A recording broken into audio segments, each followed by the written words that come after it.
اور ضرور اس کا فیصلہ کوئی نہیں ہوا، لیکن اس کا جائزہ ضرور لیا جا رہا ہے کہ پارٹی کے اوپر پابندی لگا دی جائے۔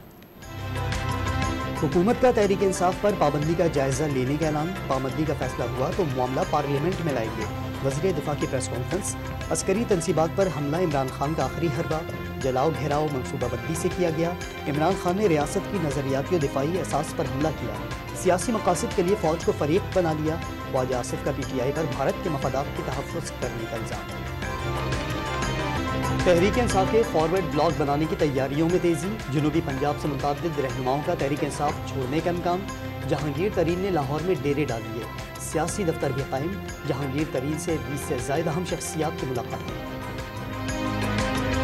مسلم لیگ نون کا 25 مئی کو یوم تکریم شہداء اور 28 مئی کو یوم تکبیر بھرپور انداز میں منانے کا فیصلہ۔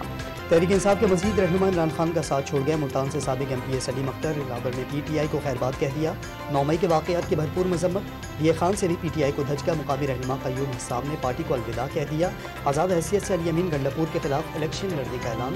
سابق ڈپٹی اسپیکر قاسم سوری کے بھائی بلال اور ہاشم خان سوری کا بھی تحریک انصاف سے تعلقی کا اعلان۔ لگانے کی کوشش کی گئی تھی ایک بار بہت پہلے جماعت اسلامی پہ، اور وہ بڑا فیمس کیس ہے مولانا مودودی صاحب نے فائل کیا تھا، جہاں پابندی لگا دی تھی، بین کر دیا تھا جماعتوں کو۔ تو وہ سپریم کورٹ نے کہا تھا کہ آپ بین نہیں کر سکتے، یہ ایک بنیادی حق ہے ہر ایک کا کہ پولیٹیکل پارٹی بنائے۔ سپریم کورٹ جماعت اسلامی کے کیس میں فیصلہ سنا چکی کہ سیاسی جماعتوں پر پابندی نہیں لگائی جا سکتی۔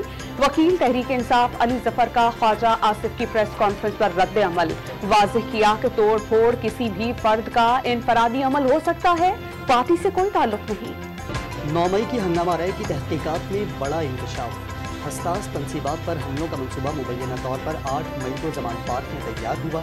جوائنٹ انویسٹیگیشن ٹیم کی ابتدائی تحقیقات کے مطابق تحریک انصاف قیادت کی 6 اہم شخصیات کے روابط کا ریکارڈ سامنے آ گیا۔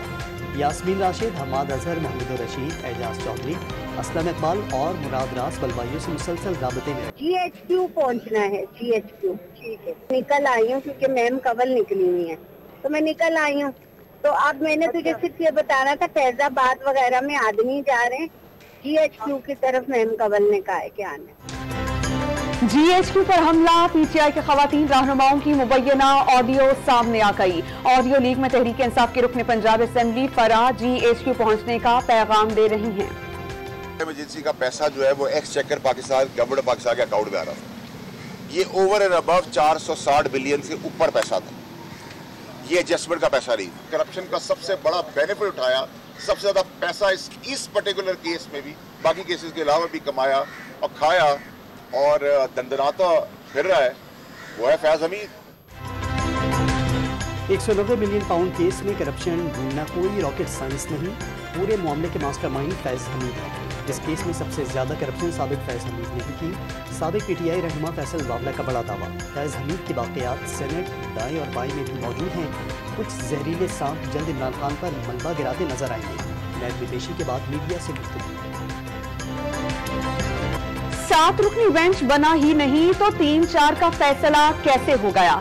سیاسی جماعتوں کے مفادات کہیں اور جڑے تھے، اللہ کی رضا کے لیے قربانیاں دے کر بیٹھے ہیں۔ پنجاب کے انتخابات سے متعلق نظر ثانی درخواستوں کی سماعت کے دوران چیف جسٹس کے ریمارکس، عمران خان کو مرسڈیز عدالت نہیں پولیس نے دی، اپنے ساتھیوں سے کہیں کہ ایوان میں سخت باتیں نہ کریں۔ جسٹس عمر عطا بندیال کا اٹارنی جنرل آف پاکستان سے مکالمہ، اٹارنی جنرل نے ایک صوبے میں انتخابات سے قومی اسمبلی کا الیکشن متاثر ہونے کا خدشہ ظاہر کر دیا، سماعت کل تک کے لیے ملتوی۔ اٹارنی جنرل آفس نے مبینہ آڈیوز کے معاملے پر عمران خان، پرویز الہی اور سابق چیف جسٹس ثاقب نثار سمیت 12 نام انکوائری کمیشن میں جمع کروا دیے۔ فہرست میں سپریم کورٹ کے حاضر سروس جج کا نام بھی شامل ہے۔ وفاقی حکومت کا گرفتاری سے بچنے والے پی ٹی آئی رہنماؤں کا نام ایگزٹ کنٹرول لسٹ میں ڈالنے کا فیصلہ، اسلام آباد پولیس نے وزارت داخلہ کو درخواست دے دی۔ راجہ خرم نواز، اخلاق آوان اور علی آوان کا نام ایگزٹ کنٹرول لسٹ میں شامل کرنے کی درخواست۔ तहरीक इंसाफ के रहनुमा असद उमर की गिरफ्तारी का लदम करार। इस्लामाबाद हाई कोर्ट ने फौरी रिहा करने का हुक्म दे दिया। पुरतशद्दुद एहतजाज का हिस्सा न बनने की यकीन दहानी का हलफनामा जमा कराने की हिदायत। वो तो आपको नहीं छोड़ेंगे जब तक प्रेस कॉन्फ्रेंस नहीं करेंगे। दौरान समाज जस्टिस मियां गुल हसन औरंगजेब के रिमार्क्स। हम प्रेस कॉन्फ्रेंस नहीं करेंगे, वकील बाबर आवान का जवाब। मुल्क भर के स्टेक होल्डर्स ने मरदमशुमारी पर MQN के मौक़िफ़ की तायीद कर दी। तर्जुमान MQN पाकिस्तान का बयान, सबने तस्लीम किया कि मरदमशुमारी दुरुस्त नहीं हो रही। मकबूजा कश्मीर में भारत की सब अच्छा है दिखाने की कोशिश नाकाम हो गई। G20 इजलास से भारत ने खुद तनाज़ा कश्मीर उजागर करने का मौका दिया। भारत को पड़ोसी ममालिक के साथ ताल्लुकात में बेहतरी के लिए पॉलिसी तब्दील करना होगी। वज़ीर ख़ारजा बिलावल भुट्टो का गैर मुल्की TV को इंटरव्यू। में खैबर पख्तूनख्वा एपेक्स कमेटी इजलास में अहम फैसले। कमेटी का खैबर पख्तूनख्वा में 9 मई को जलाओ घेराव पर सख्त सजाएं देने का फैसला। असेंबली चौक पर एहतजाज करने पर भी पाबंदी आयद कर दी गई। मुस्लिम लीग नून का 25 मई को यौम तकरीम शहदा और 28 मई को यौम तकबीर भरपूर अंदाज में मनाने का फैसला। शहदा की तस्वीर वाले बैनर्स, पोस्टर्स और फ्लैक्सेस लगाए जाएं। IMF मुआहिदे के लिए तमाम पेशगी इक़दाम किए जा चुके।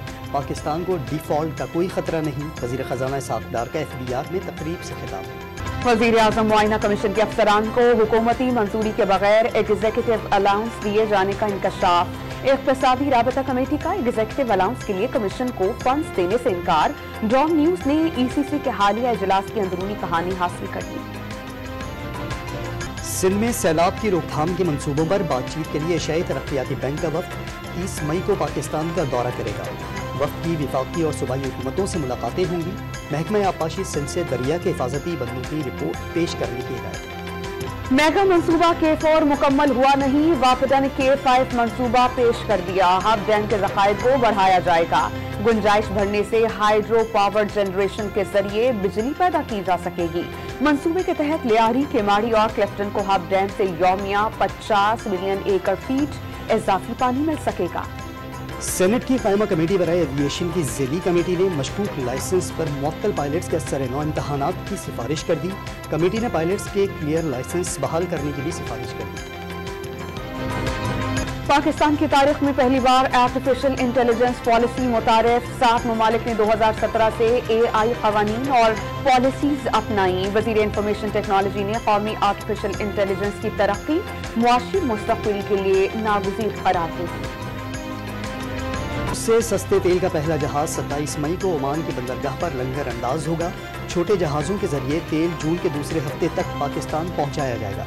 वज़ीर मुमलिकत पेट्रोलियम मुसद्दिक़ मलिक के मुताबिक IMF के एतराज़ात पर सस्ता पेट्रोल स्कीम को रीशेप करेंगे। लेस्को ने बिल्स की अदम अदायगी पर सरकारी दफातर और दरबारों की बिजली मुनक़ता कर दी। कसूर में दरबार बाबा बुल्ले शाह, दरबार बाबा कमाल चुस्ती की बिजली कट गई। दारुल अमान, फूड कंट्रोलर, महकमा ज़राअत laboratory, civil defence, DD school vocational training centre भी बिजली से महरूम। पंजाब की जेलों में बिजली की फराहमी के लिए सोलर पैनल्स नस्ब करने का फैसला।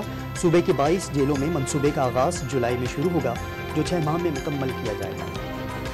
सिंध में ईद उल अज़हा के मौके पर कोंगो वायरस फैलने का खदशा। महकमा सेहत सिंध की डिस्ट्रिक्ट हेल्थ ऑफिसर्स को गाइडलाइंस जारी। मवेशियों की स्क्रीनिंग और सेहत की जांच पड़ताल मुकम्मल की जाए। मवेशी मंडियों में जरूरी इक़दामात को यकीनी बनाने की हिदायत। खैरपुर में इम्तहानी मराकज़ में पेपर्स के दौरान बिजली की लोड शेडिंग। शदीद गर्मी से फर्स्ट ईयर का तालिब इल्म कमरे इम्तहान में इंतकाल कर दिया। पंजाब में मौसम गर्मा की तातीलात 6 जून से 20 अगस्त तक होंगी। नोटिफिकेशन जारी। चीफ एग्जीक्यूटिव की ज़ेरे निगरानी बच्चों को घर का काम और किताबें तक़सीम की जाएंगी। नेपाल में माउंट एवरेस्ट पर फंसे कोहपैमा असद अली मेमन को बाहिफाजत निकाल लिया गया। तर्जुमान दफ्तर खारजा के मुताबिक असद अली माउंट एवरेस्ट की बुलंदियों के करीब होटल में हैं। उन्हें तिब्बी इमदाद फराहम की जा रही है। पहली दस्तियाब परवाज से वापस लाया जाएगा। अब्दी सिलेक्ट में पाकिस्तान शाहीन्स को चौथे वनडे में 7 विकेटों से शिकस्त दे दी। उमैर बिन यूसुफ की 153 रन की शानदार इनिंग्स भी कौमी टीम को शिकस्त से नहीं बचा सकी।